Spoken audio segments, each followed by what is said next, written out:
Lord Vishkarma is a master architect and a craftsman. Hello everyone, this is Dipali and welcome to the editorial session. Today, our Prime Minister Narendra Modi launched PM Vishwakarma scheme, under which the benefit provided to the youngster of our country are as follows. आप यहाँ पे पहला page देख रहे हो हमारे Indian express का, और उसमें आपको यहाँ पे मिलेगा कि कौन कौन सी बेनिफिट्स होंगे इस स्कीम के अंतर्गत, बिकॉज कभी कभी ये स्कीम्स डायरेक्टली आपके एग्जाम्स में पूछ ली जाती हैं, इस वजह से बहुत ज़्यादा इम्पॉर्टेंट है। एक बार हम लोग इस स्कीम के सारे की वर्ड्स की पॉइंट्स को नोट डाउन कर लेंगे, ठीक है। तो देखो, सबसे पहला क्या बेनिफिट है यहाँ पे कि कोलैटरल फ्री लोन जो है 3 लाख तक का विश्वकर्मा ब्रदर एंड सिस्टर्स को दिया जाएगा। उसके साथ ही साथ आपको टूल किट प्रोवाइड कराया जाएगा 15,000 तक का, और स्किल अपग्रेडेशन करेंगे हम, यानी कि स्किलिंग अप स्किलिंग करेंगे हमारे यूथ की, ठीक है, ट्रेनिंग के थ्रू, और उनको मार्केट असिस्टेंस भी देंगे, like quality certification, branding, advertisement for the finished products and all. कितने लोग आ रहे हैं इसके अंतर्गत, कितने आर्टिशियंस एंड क्राफ्ट पीपल आ रहे हैं, तो देखो यहाँ पे लिख रखा है carpenter, boat maker, armour, blacksmith, basket mat, broom maker, जो भी आपके जो छोटे से छोटे उद्योग, कुटीर उद्योग जिसको हम कहते हैं, वो चलाने वाले लोग जो हैं उनकी स्किलिंग करेंगे, वो भी बेस्ट ऑफ स्किलिंग करने की कोशिश करेंगे। ये सारी चीज़ें आज आपकी इस स्कीम में पर्टिकुलर लॉन्च की गई हैं, और ये आपके एग्जामिनेशन पर्सपेक्टिव से काफ़ी ज़्यादा इम्पॉर्टेंट होने वाली है, तो एक बार इसको ज़रूर देख लेना आपको, और इसके जो की पॉइंट्स हैं उनको नोट डाउन कर लेना है for the mains answer writing as well as for the prelims perspective से, ठीक है। नेक्स्ट हमारी, देखिए इस पेज पे जो है आपको यहाँ पे दिखाई दे रहा है लीबिया, डरना इज द आफ्टरमैथ, फ्लड आया है लीबिया में, ठीक है। 2 डैम्स जो हैं वो कोलैप्स कर गए थे, और उसकी वजह से कुछ 11,000 से ज़्यादा लोगों की डेथ हो गई और 10,000 से ज़्यादा लोग मिसिंग हैं। तो लीबिया हमारे पर्सपेक्टिव, हमारे यूपीएससी और अदर एग्जाम्स के पर्सपेक्टिव से कैसे इंपॉर्टेंट होने वाला है, हम इसका मैप देखेंगे, ठीक है। तो सी, यहाँ पे आपको लीबिया दिख रहा होगा। लीबिया हमारे किस कॉन्टिनेंट में आता है? सबसे पहले अफ्रीकन कॉन्टिनेंट में आता है। अफ्रीकन कॉन्टिनेंट की क्या खासियत है कि इनके पास इकोनॉमिकली भले ये वीक है, बट इमेजिनरी लाइंस इनके पास खूब सारी पास होती हैं, ठीक है। तो देखो, prime meridian, Tropic of Cancer, equator, Tropic of Capricorn, ये चारों ही लाइंस आपको दिखाई दे रही होगी इमेज में, वो यहाँ पे पास होती है। उसके साथ ही साथ लीबिया की जो मैपिंग है वो किस लिए इम्पोर्टेंट हो जाती है, बिकॉज इसके जस्ट ऊपर आपको यहाँ पे मेडिटेरियन सी दिख रही है, देखो यहाँ पे आपको मेडिटेरियन सी दिख रही है, और उसके साथ ही साथ यहाँ पे आपको रेड सी दिख रही है। अब देखो ये मैपिंग क्यों इम्पोर्टेंट है, यहाँ पे आप देख रहे हो ये रेड पार्ट जो मैंने कर रखा है, ये आपका क्या है, ये आपका है स्विस कैनाल, ठीक है। तो एग्जाम में क्वेश्चन कैसे आता है कि वो कौन सा, ऐसा आ सकता है कि मेडिटेरियन सी और रेड सी को अलग करने वाला कौन सा पर्टिकुलर कैनाल है आपका, तो that is your Swiss canal. और उसके साथ साथ ये आपका अरेबियन सी, ये जो आपका हॉर्न ऑफ अफ्रीका है, यहाँ पे आप सीड से याद रखो, 4 कंट्रीज आती हैं, सीड इसका एक ट्रिक है। आप कमेंट सेक्शन में ये सारी कंट्रीज के नाम ज़रूर बताइए, ये सीड में कौन कौन सी कंट्री आती है। इरिट्रिया आता है कि नहीं ये मुझे बताइए। उसके बाद देखो ये रेड सी और अरेबियन सी को अलग करने वाला यहाँ पे बाबल मंडप है, स्ट्रेट ऑफ बाबल मंडप जिसको हम कहते हैं, ठीक है। और इसके ऊपर यहाँ पर जब हम आते हैं तो यहाँ पे ये जो रेड आपको मैंने मार्क कर रखा है, ये है पर्शियन गल्फ, ठीक है। अब पर्शियन गल्फ को अरेबियन सी से कौन अलग कर रहा है, that is straight of Hormuz, ठीक है। तो ये कुछ मैप की लोकेशंस हैं, इनको अच्छे से पॉइंट आउट कर लेना। और उसके साथ साथ देखो लीबिया एक कंट्री है जिसके पास से ट्रॉपिक ऑफ कैंसर पास होती है, ठीक है। तो ये याद रखना, यूपीएससी ऐसे ही क्वेश्चन कर लेती है कि ट्रॉपिक ऑफ कैंसर इन पेयर में से किससे पास ऑन होती है, और फिर वही पुराना अपना इस साल की तरह दे देगा कि ओनली 1, ओनली 2, ओनली 3। तो उससे बचने के लिए बेटर है कि अभी तैयार कर लो कि ट्रॉपिक ऑफ कैंसर किस किस जो है कंट्री से पर्टिकुलर पास होती है। इसी वक्त तैयार करके कमेंट सेक्शन में आंसर ज़रूर देना। उसके साथ ही साथ आपका लेक विक्टोरिया है। लेक विक्टोरिया क्या है, यहाँ से आपके इक्वेटर पास होती है, ये इम्पोर्टेंट है रीजन, ठीक है। लेक विक्टोरिया से आपकी जो है इक्वेटर पास होती है, तो इसको अच्छे से याद रखना, ठीक है। तो लीबिया की मैपिंग हमने देखी। नेक्स्ट आपका ये बहुत इंपॉर्टेंट आर्टिकल है, डिजिटल डेटा प्रोटेक्शन बिल जो हमारा है, उसके पर्सपेक्टिव से काफ़ी ज़्यादा इंपॉर्टेंट है। तो पहले तो इसकी हिस्ट्री पढ़ लेते हैं और उसके बाद इस पर्टिकुलर आर्टिकल में क्या दिया है उसको जानने की कोशिश करेंगे। देखो, अगर हम इस बिल की जर्नी की बात करें कि ये बिल की स्टार्टिंग कहाँ से होती है और ये कहाँ तक सफ़र तय कर रहा है, तो देखो सबसे पहले अगस्त 2017 में प्राइवेसी हमारा फंडामेंटल राइट बनकर आया था। केएस पुट्टास्वामी केस जो था वर्सेस यूनियन ऑफ इंडिया। अब देखो ये केस इंपॉर्टेंट हो जाता है, तो केस लर्न कर लेना, ठीक है, क्योंकि केस लॉज डायरेक्टली आपको पता है सीएपीएफ एग्जामिनेशन में भी पूछ लिया था कि हेबियस कॉर्पस वाली रेट से रिलेटेड एक आपका एडीएम जबलपुर करके केस आया था। तो ऐसे जो केसेस होते हैं वो आपके एग्जामिनेशन पर्सपेक्टिव से काफ़ी ज़्यादा इंपॉर्टेंट होते हैं, तो उनको आप ज़रूर एक बार दिमाग में चीज़ों को रिकॉल करते हुए चलिएगा। तो देखो, K S Puttaswamy versus union of India case किस बारे में डिस्कस करता है, privacy as a fundamental right, ठीक है। तो जस्टिस श्री कृष्णा कमिटी बनी थी और उसने ऐसा कॉन्स्टिट्यूट किया था कि हमारा डेटा प्रोटेक्शन जो है उसके इश्यूज को कैसे रिजॉल्व किया जाए और क्या चीज़ें होनी चाहिए। तो 2018 में कमिटी एक ड्राफ्ट रिलीज करती है और उसमें ये बताती है कि पर्सनल डेटा प्रोटेक्शन बिल और उसके रिपोर्ट के बारे में। फिर 2019 में उसको फिर से रिवाइज किया जाता है जॉइंट पार्लियामेंट्री कमेटी के द्वारा, जो कि दोनों ही हाउस रिव्यू करते हैं, हमारे लोकसभा एंड राज्यसभा। 2021 में जो हमारी जेपीसी रिलीज करती है, जॉइंट पार्लियामेंट्री कमेटी रिलीज करती है अपनी रिपोर्ट, और उसका एक new version of law as a data protection bill ये रिलीज करती है, as a data protection bill, एक नया लॉ, ठीक है। फिर अगस्त 2022 में ड्राफ्ट होता है ये, और नवंबर 2022 में जो हमारी मिनिस्ट्री है mighty, that is information technology की जो मिनिस्ट्री है, रिलीज करती है data digital protection personal data protection bill for the public consultation. जैसे कि हम भेज देते हैं कि पब्लिक का क्या ओपिनियन है इस पे पर्टिकुलर, वो देखने के लिए हम फर्दर उसको भेज देते हैं। फिर 5 जुलाई 2030 में यूनियन कैबिनेट अप्रूव करता है, ड्राफ्ट करता है डीपीडीपी बिल को, that is data protection bill जो आपका है, उस बिल को पर्टिकुलर ड्राफ्ट करता है। तो ये इसकी पूरी एक बैकग्राउंड है। हिस्ट्री जानना बहुत इंपॉर्टेंट होता है, बिकॉज तभी हमें आर्टिकल समझ में आता है। अब देखो, इस आर्टिकल में पर्टिकुलर 5 क्वेश्चंस को एड्रेस किया जा रहा है।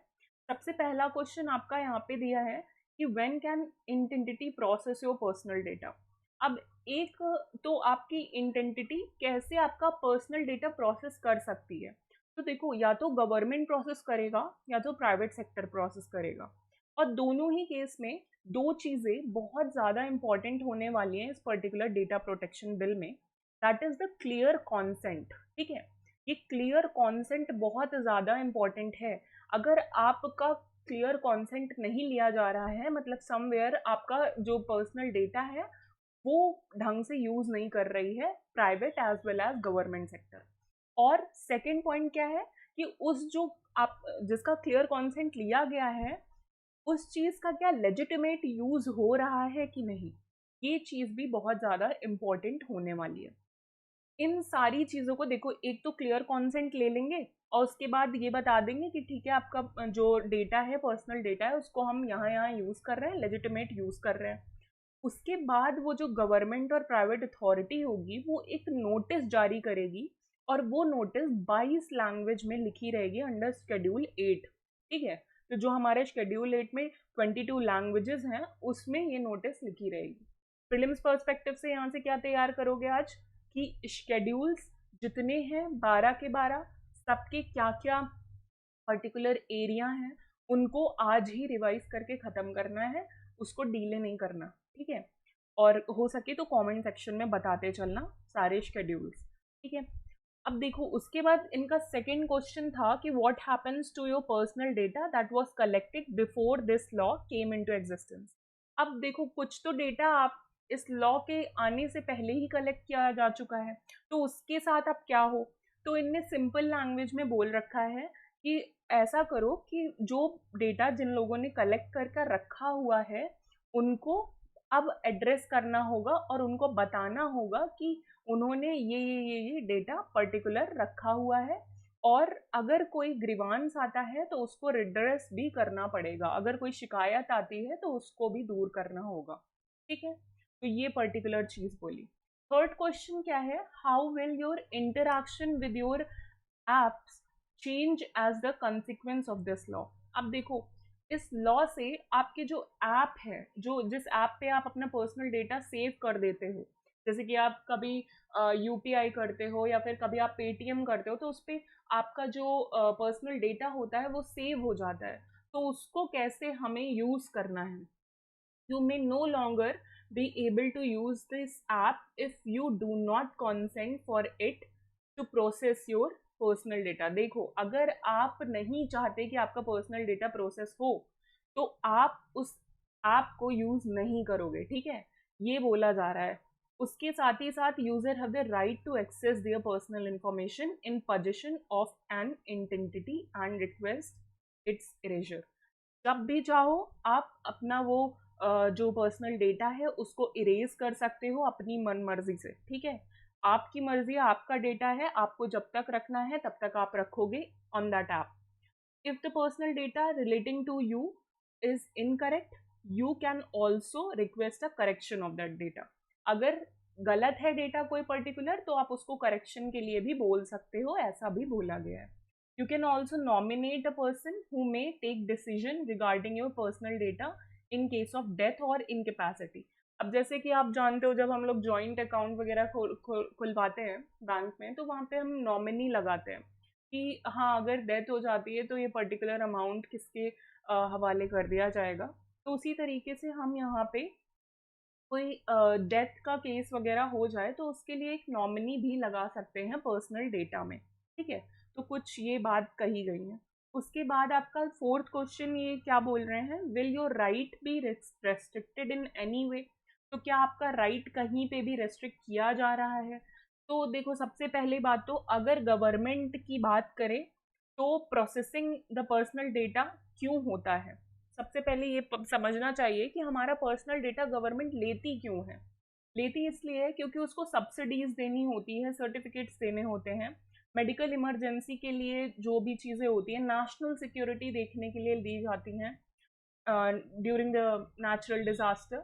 और प्राइवेट एंटिटी हमारा डेटा क्यों लेती है, वो उसके अपनी ही चीज़ें होती हैं, उसके लिए हम अपनी पर्टिकुलर कॉन्सेंट देते हैं कि ठीक है आप हमारा ये डेटा ले लीजिए। लाइक जैसे एयरटेल में हमने कोई रिचार्ज किया, हमने अपना डाल दिया वहाँ पे अकाउंट नंबर, तो हम बोल देते हैं ठीक है नेक्स्ट टाइम सेव कर दो, नेक्स्ट टाइम हम फिर से जब करेंगे तो बस एक अपना CVV नंबर डालना होगा और उसके बाद वो पर्टिकुलर डेटा अपने आप ही प्रोसेस हो जाएगा, पूरा अकाउंट नंबर वगैरह डालने की ज़रूरत नहीं है। तो ये तो हमारा कॉन्सेंट हुआ ना, और हम यूज़ भी लेजिटिमेट यूज़ कर रहे हैं उसका। तो यही चीज़ें ध्यान में रखनी है। और देखो इसी पे प्रीलिम्स का क्वेश्चन भी बहुत अच्छे से बन के आ सकता है कि कौन सी वो दो चीज़ें हैं, ऐसा स्टेटमेंट वाइज में बना के वो दे देंगे। तो इन सारी चीज़ों को, छोटे छोटे पॉइंट्स को अपने दिमाग में नोट डाउन करते हुए चलिएगा। उसके साथ ही साथ यहाँ पे telecom dispute settlement appellate tribunal की बात करी जा रही है, TDSAT, जहाँ पे आपका जितने भी अपील्स होंगे, जितने भी चीज़ें अगर आप नहीं सेटिस्फाई हो कि आपका पर्सनल डेटा ठीक से यूज़ नहीं हो रहा है या फिर वायलेशन हुआ है किसी चीज़ का, तो you can file a suit here also, ठीक है। नेक्स्ट आपका है, यहाँ पे आप देख रहे हो पूनो नेशनल पार्क में जैसे चीता इंट्रोड्यूस करे गए थे, तो अभी नेक्स्ट एक बैच चीता का और इंट्रोड्यूस होने का बोला जा रहा है, and it must likely be in the Madhya Pradesh Gandhi Sagar wildlife century. तो इस पर्सपेक्टिव से ये आपके लिए इम्पॉर्टेंट हो जाता है। याद रखना Gandhi Sagar wildlife century कहाँ पे है, मध्य प्रदेश में है, ठीक है, कंफ्यूज मत होना। Gandhi Sagar wildlife sanctuary is in Madhya Pradesh. ये आपके प्रीलिम्स पर्सपेक्टिव से इंपॉर्टेंट है। अलॉन्ग विद एनटीसीए की यहाँ पे देखो मेंशन किया गया है। तो थोड़ा सा अगर मैं आपको एनटीसीए के बारे में बता दूं तो यहाँ पे आप लिखा हुआ पा रहे होगे कि जो एनटीसीए होता है, नेशनल टाइगर कंजर्वेशन अथॉरिटी, वो एक स्टैट्यूटरी बॉडी होती है, इसको याद रखना कि एक स्टैट्यूटरी बॉडी है। Ministry of environment, forest and climate change के अंतर्गत आती है। वाइल्ड लाइफ प्रोटेक्शन एक्ट 1972 जो है वो हमारा अमेंड होता है 2006 में, और उसी ने कॉन्स्टिट्यूट किया था एनटीसीए बॉडी को, ठीक है। तो एक छोटा सा पर्टिकुलर आपका प्रीलिम्स का फैक्ट हो जाता है, इसको याद रखना। और मेजरली देखो हम लोग ना अथॉरिटी जब ये वर्ड देखते हैं ना तो मोस्टली वो स्टैट्यूटरी बॉडी होती है इन मोस्ट केसेस। मैं ये नहीं कह रही कि 100% ही होगा, बट मोस्ट केसेस जो मैंने सीखा है अपने टीचर्स से वो मैं आपको पास ऑन कर रही हूँ कि अथॉरिटी जब वर्ड देखो तो दैट इज स्टैट्यूटरी बॉडी। तो हम यहाँ से बता सकते हैं बिकॉज यूपीएससी में ऐसे क्वेश्चंस पूछ लिए जाते हैं। उसके बाद यहाँ पे देखो जो हमारा हाई कोर्ट है उसने ये बोला कि सनातन धर्म जो है वो इटर्नल ड्यूटीज कर रहा है, बट ये अनटचेबिलिटी वाला जो कॉन्सेप्ट है ना उसे टॉलरेट नहीं किया जाएगा, ठीक है। तो अब हमारे लिए ये कैसे इंपॉर्टेंट हो सकता है, तो हमको यहाँ से कुछ नहीं, हमको ये अनटचेबिलिटी का कॉन्सेप्ट थोड़ा सा अच्छे से पढ़ लेना है कि अनटचेबिलिटी से क्या रिलेटेड चीज़ें हैं। जहाँ देखो आप ये तो बहुत अच्छे से जानते हो अनटचेबिलिटी हमारा फंडामेंटल, अगेंस्ट द अनटचेबिलिटी जो है फंडामेंटल है राइट, और वो आर्टिकल 17 के अंतर्गत फॉल करता है। ये तो सबको बेसिक नॉलेज होगी ही होगी यहाँ तक। बट उसके साथ ही साथ national commission for scheduled tribe जो हमारा बनाया गया है वो किस आर्टिकल के अंतर्गत बनाया गया है वो आपको याद रखना है, दैट इज आर्टिकल 338। और ये क्या नया एक इंसर्ट करता है new article, that is article 338 ए, ठीक है। आर्टिकल 338 पहले से ही था, 338 ए जो है वो इंट्रोड्यूस करा national commission for scheduled tribe. कौन से अमेंडमेंट एक्ट से होता है, that is 89th amendment act of 2003। और उसके साथ साथ कुछ केसेस याद कर लो, मैंने अभी पहले भी बोला आपको कि केसेस जो है अलग से पूछ लिए जाते हैं, ठीक है। और आपके मेंस आंसर राइटिंग में भी ये केसेस काफ़ी इंपॉर्टेंट होते हैं। अगर आप इसको वहाँ पे कोट कर दोगे ना तो आपको एक अच्छा मार्क मिलने का रहता है। और खासकर ये आपका GS2 वाला जो पेपर होता है पॉलिटी का, वहाँ पे अगर आप कोट कर रहे हो केसेस को तो एक अच्छा इफेक्ट पड़ता है। नॉट बहुत सारे केसेस मत डाल देना, बट एक दो केसेस आप डाल सकते हो। लाइक अनटचेबिलिटी से रिलेटेड आपका state of Karnataka versus Appa Balu Ingale case था, और people union for democratic right and union of India case है versus union of India case, and Safai Karamchari Andolan and others versus union of India and others जो case है। ये 3 case laws आप याद रखो untouchability के लिए, कभी भी आए तो यू कैन कोट डाउन। और थोड़ा सा इसका बैकग्राउंड भी जान लेना, खैर इसके नाम से ही चीज़ें पता चल जाती हैं कि आखिर ये किस लिए होगा, लाइक सफाई कर्मचारी आंदोलन क्यों हुआ होगा, तो उससे रिलेटेड आपका है। और उसके साथ साथ मैनुअल स्कैवेंजिंग का जो कॉन्सेप्ट है उसको भी क्लियर रखना। ये जो मैनुअल स्कैवेंजिंग है वो भी हमारा एक तरीके से ये जो छुआछूत की भावना होती है उसको बढ़ाता है, ठीक है। क्योंकि आप अभी भी देखोगे कई बैकवर्ड एरियाज में ये जो मैनुअल स्कैवेंजिंग का कॉन्सेप्ट है वो ग्रो करता रहता है, और जो हमारे बहुत सारे ऐसे लोग हैं जो इसको प्रमोट भी करते हैं, लाइक उनके लिए अलग ग्लास रखना, उनके इनको उनको अलग उनको छूना नहीं, उनको अलग तरीके से ट्रीट करना। तो ये सारी चीज़ें अनटचेबिलिटी को प्रमोट करती हैं जो कि नहीं करना चाहिए, ठीक है, because it is an absolute right, ये किसी भी हाल में वॉयलेट नहीं होना चाहिए, ठीक है। नेक्स्ट आपका देखो वन बाय वन मैं यहाँ पे आपके लिए सारे ही आर्टिकल्स कवर कर रही हूँ, और खासकर जो इम्पोर्टेंट हैं। और कहीं ना कहीं देखो यहाँ पे यशो भूमि के बारे में बात करी जा रही है। ये जो भारत मंडपम था इससे पहले कन्वेंशन सेंटर था हमारा, वहाँ पे हमारे सारे बड़े बड़े मीटिंग्स वगैरह होते थे। अब हमारा एक और सेंटर खुल रखा है convention centre, that is your Yashobhoomi, ठीक है। यहाँ पे यशो भूमि कहाँ पर है, तो देखो यहाँ पे ये सारी चीज़ें बताई है यशो भूमि के बारे में। One of the world's biggest exhibition hall है ये हमारा, among the world's largest meeting conventions यहाँ पर होंगी। 8.9 lakh square metre project area है इसका। प्लैटिनम सर्टिफाइड स्ट्रक्चर है, सोलर पैनल्स लगे हुए हैं, और उसके साथ साथ one of the most important thing यहाँ पे आप देखने को पा रहे होगे, that is the waste water treatment system. ठीक है, ये जो वेस्ट वाटर ट्रीटमेंट सिस्टम है ये आपको यहाँ पे देखने को मिलेगा। कहाँ पर है ये? Located in Dwarka. 11,000 जो है इसकी कैपेसिटी है लोगों को रखने की, और उसके साथ साथ लार्जेस्ट एलईडी मीडिया फैकेड जो है यहाँ पे आपको देखने को मिलेगा। अगर मैं अपने सस्टेनेबिलिटी मिशन के बारे में बताऊं तो देखो, यशोभू में आपको एक सस्टेनेबिलिटी मिशन देखने को मिलेगा, यानी जो सस्टेनेबल डेवलपमेंट है हमारा वो यहाँ पे देखने को मिलेगा। जो हमारा वेस्ट वाटर है उसका ट्रीटमेंट, उसका यूज़ करके हम 100% वेस्ट वाटर रीयूज़ कर रहे हैं, और रेन वाटर हार्वेस्टिंग फैसिलिटी भी यहाँ पे प्रमोट कर रहे हैं। इस वजह से यशोभूमि इम्पॉर्टेंट है, द्वारका में है। और जो हमारा भारत मंडपम है that is in the new Delhi. ठीक है, तो ये थोड़ा सा एक फैक्चुअल चीज़ें हैं जो आपको पता होनी चाहिए। उसके बाद यहाँ पे एक छोटा सा आप आर्टिकल पा रहे होगे, जैसे ये जो ब्रिजभूषण है इन पे जो आरोप लगाए जा रहे थे अबाउट द वुमेन्स मॉडेसिटी, जो इन्होंने बोला जा रहा है कि जो वॉयलेट करी हैं, तो उसमें सेक्शन 354 आता है न्यूज़ में।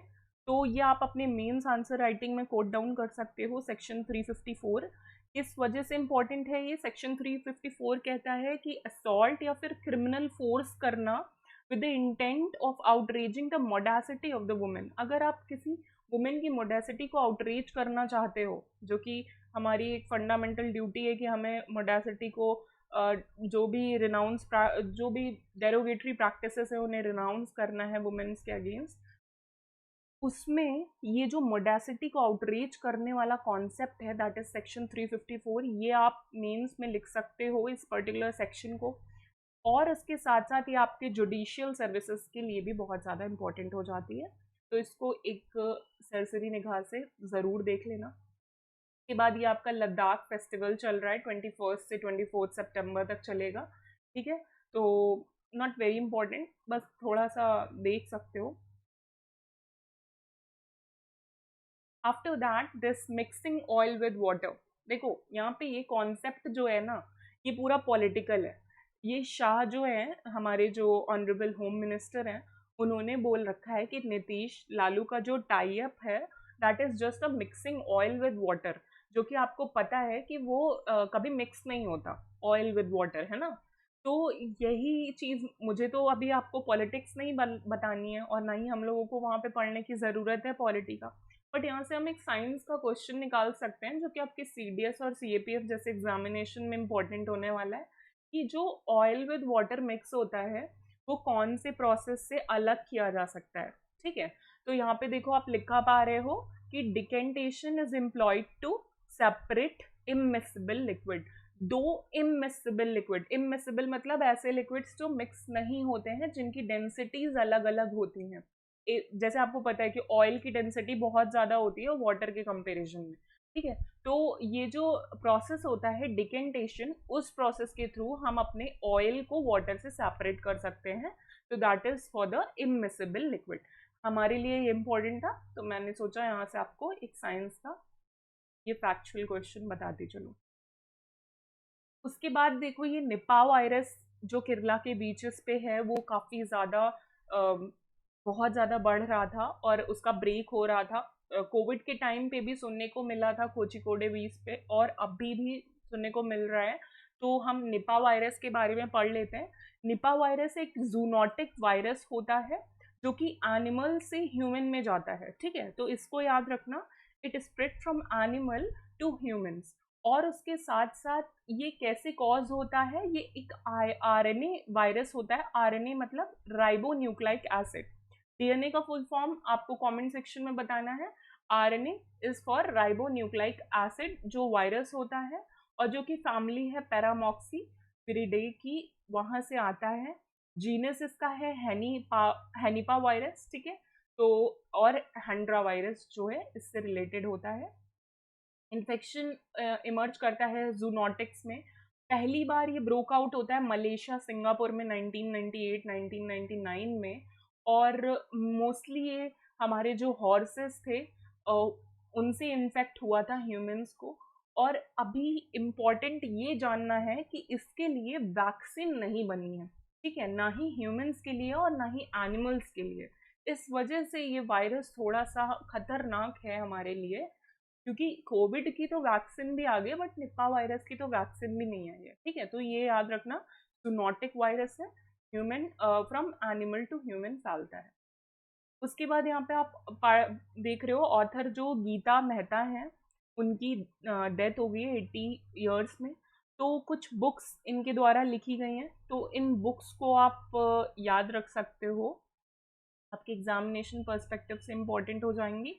लाइक कर्मा कोला एक बुक है, देन आपका स्नेक्स एंड लैडर्स एक बुक लिखी है, अ रिवर सूत्र, राज एंड द इटर्नल गणेशा। ये जो कुछ बुक्स हैं ये इनके द्वारा लिखी गई हैं, गीता मेहता के द्वारा। उसके साथ साथ इनको पद्मश्री भी ऑनर किया गया था, तो इस वजह से ये काफ़ी ज़्यादा इम्पोर्टेंट हो जाती हैं, ठीक है।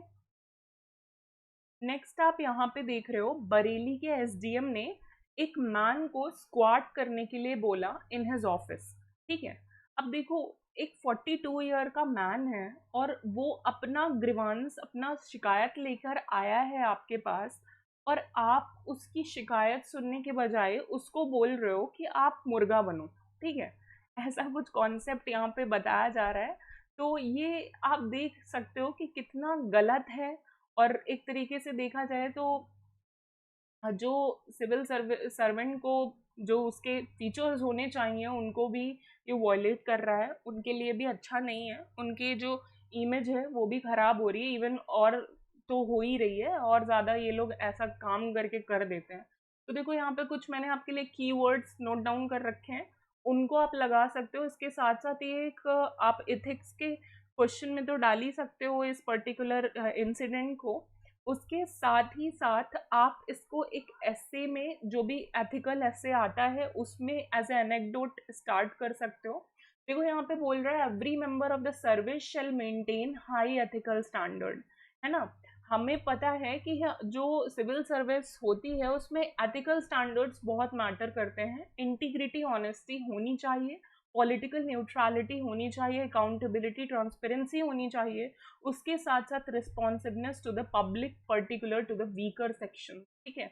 तो वीकर सेक्शंस के लिए हमारे जो सिविल सर्वेंट होते हैं वो रिस्पॉन्सिव होने चाहिए, उनको फटाफट उनके काम करने चाहिए। Courtesy and good behaviour with the public, देखो यहीं पे ये एक पर्टिकुलर चीज वॉयलेट हो रही है कि good behaviour with the public is a very necessary trait for the civil servant, और यहीं पे ये चीज़ यहाँ पे आप वॉयलेट होते हुए देख रहे होगे, ठीक है। तो इसको आप यहाँ पे एथिक्स में लगा सकते हो, एज अ कोट बहुत ज़्यादा इंपॉर्टेंट हो जाता है आपके लिए। उसके बाद यहाँ पे देखो कुछ जम्मू कश्मीर के विलेज में एक गुड गवर्नमेंट स्कूल की मांग करी जा रही है, ठीक है। तो उसमें एक गर्ल है जो कि देख रही थी कि काफ़ी ज़्यादा हर्डल्स आ रहे थे पढ़ने में, और उसने कुछ 1 रुपी का कंट्रीब्यूशन मांगा था सबसे, ताकि वो अपने स्कूल को सही कर पाए। बिकॉज जब से वो उस स्कूल से पढ़ के निकली थी और जब वो वापस आती है तो वो देखती है कि वैसी ही चीज़ें हैं, अभी तक कुछ चेंज नहीं हुआ है उसके पर्टिकुलर विलेज में, ठीक है। तो ये आप as a anecdote again use कर सकते हो अगर एजुकेशन पे कोई ऐसे आता है तो। अदरवाइज देखो प्रीलिम्स पर्सपेक्टिव से मैंने यहाँ पे चीज लगा रखी है, that is your article 45 of DPSP, जो कि डील करता है हमारी free and compulsory education until the age of 14 years, ठीक है। तो और उसके साथ साथ हमारा आर्टिकल 21A जो कि बात करता है एलिमेंट्री एजुकेशन से।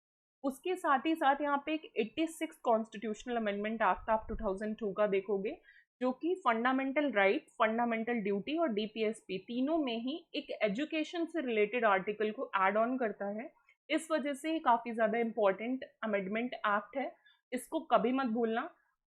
एक सिंसियर यूपीएससी एस्पिरेंट को ये तो पता होना चाहिए कि 86 कॉन्स्टिट्यूशनल अमेंडमेंट एक्ट किस किस आर्टिकल से डील करता है और किन किन पार्ट्स में वो पर्टिकुलर डील करता है। लाइक पार्ट 3 है, पार्ट 4 है, पार्ट 4A है, तीनों ही पार्ट में कहीं ना कहीं कुछ ना कुछ ऐड करा है 86 कॉन्स्टिट्यूशनल अमेंडमेंट एक्ट में, ठीक है।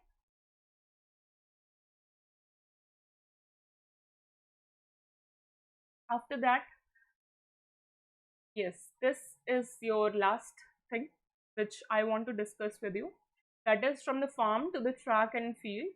This particular what can I say कि जो पारुल चौधरी हैं वो हमारे देश को जिस तरीके से ये जो प्लेयर्स हैं रिप्रेजेंट कर रहे हैं 19th एशियन गेम होंगजू में, वो बहुत ही कमेंडेबल परफॉर्मेंस है इन सब लोगों की, अलॉन्ग विद नीरज चोपड़ा, ठीक है।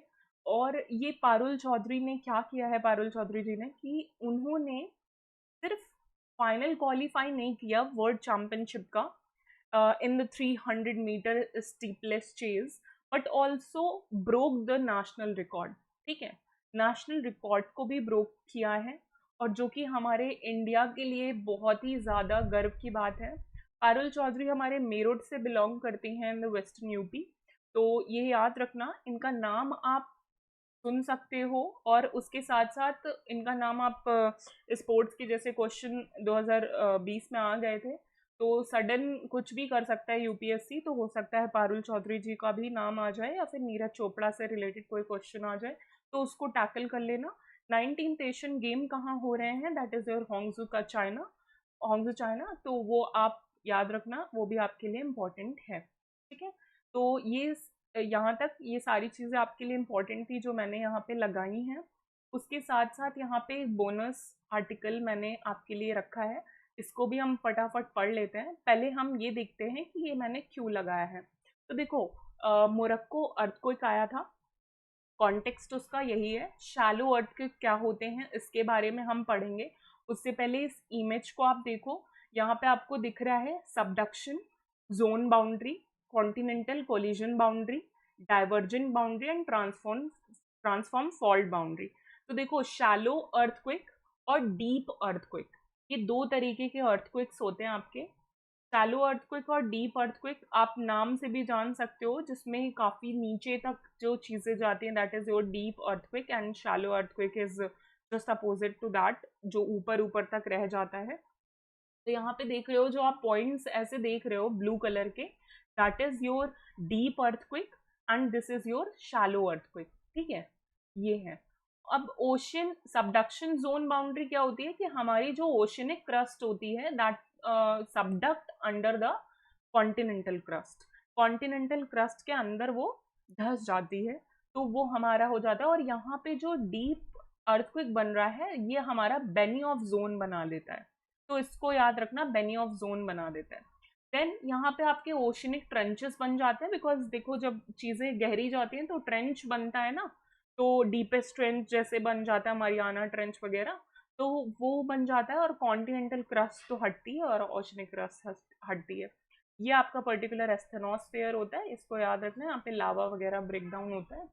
उसके बाद कॉन्टिनेंटल कोलिजन बाउंड्री होती है, तो कॉन्टिनेंट कॉन्टिनेंट भी कोलाइड करते हैं, तो कॉन्टिनेंट कॉन्टिनेंट कोलाइड करते हैं, तो यहाँ पे देखो आपको शैलो अर्थक्वेक दिखाई देगा, बट यहाँ पे आपको डीप अर्थक्वेक दिखाई दे रहा होता है। उसके बाद आपका डाइवर्जेंट बाउंड्री होती है, डाइवर्ज का मतलब होता है दूर जाते हैं, ठीक है, तो उस टाइम पे भी अर्थक्वेक आता है, और यहाँ पे आपको शैलो अर्थक्वेक ही आते हुए बस दिखाई देता है, ठीक है। यहाँ पे क्या बनता है, यहाँ पे कॉमन क्या है, mid oceanic ridges, very important, ये ऐसे ही क्वेश्चन पूछे जाते हैं कि डाइवर्जेंट प्लेट बाउंड्री में आपका जब होता है तो क्या बनते हैं, मिड ओशनिक रिजेस बनते हैं, रिफ्ट वैलीज बनती हैं, तो ये सारी चीज़ें आपको याद रखनी है। और हमारा जो ओशनिक ट्रेंचेस होते हैं that is in the subduction zone boundary. Then transform fault जो होता है, ट्रांसफॉर्म फॉल्ट में कैसे चलता है, दैट इज आगे पीछे चलता है, ठीक है, आगे पीछे मूवमेंट होती है बाउंड्रीज की, तो that is your transform fault and continental crust. इसमें आपको सिर्फ और सिर्फ शैलो अर्थक्वेक आता हुआ दिखाई देगा। तो ये तो इमेज की बात हो गई। अब देखो यहाँ पे चीज़ें लिखी हुई हैं, इसको एक बार देख लेते हैं। तो देखो, शैलो अर्थक्वेक क्या है, डेंजरस क्यों होते हैं ये, they happen closer to the earth surface. क्यों, क्योंकि ये अर्थ सरफेस के काफ़ी पास में होते हैं। Imagine someone hitting a drum very close to the top surface, the sound and the impact will be much louder and stronger, है ना। जब कोई आपका ड्रम एकदम ऊपर से बजाता है तो काफ़ी ज़्यादा लाउड होता है। Similarly when the earthquake is shallow, it shakes the ground much more violently because it is closer to the surface. Shallow होने का मतलब है कि सरफेस पर है और इस वजह से काफ़ी ज़्यादा इसका इम्पैक्ट देखने को मिलता है, making it more dangerous and it can cause more damage to the buildings and can cause more harmful to the people. On the other hand, अगर हम deep earthquake की बात करते हैं तो it can occur far below the surface. So deep earthquake being farther from the surface have less force by time they reach the top, causing less shaking and therefore less damage compared to the shallow earthquake. Shallow earthquake के comparison में यहाँ पे कम damage होता है. Earthquake in Morocco occurred due to the northward convergence of the African plate with the respect of Eurasian plate. जो हमारा African plate है that is northward वो मूव कर रहा है with respect to the Eurasian plate, और उस वजह से ये पर्टिकुलर यहाँ पे आपको अर्थक्वेक मोरक्को में आता हुआ दिखाई देगा. अब देखो यहाँ पे मैंने मोरक्को की मैपिंग नहीं करी है, आपका ये होमवर्क है कि आपको मोरक्को की मैपिंग देख लेनी है, उसके आसपास की बाउंड्री कंट्रीज देख लेनी है, कौन सी सी वहाँ पे लाई करती है, कौन सा स्ट्रेट इम्पॉर्टेंट है, ये सारी चीज़ें वहाँ पे आपको ज़रूर से ज़रूर देख लेनी है, बिकॉज ऐसे क्वेश्चंस आपके एग्जामिनेशन में फ्रिक्वेंटली पूछ लिए जाते हैं. ठीक है, आई होप आपको बहुत अच्छा लगा होगा सेशन. अगर अच्छा लगा है तो please like the session, share the video as much as possible. Thank you so much. जय हिंद.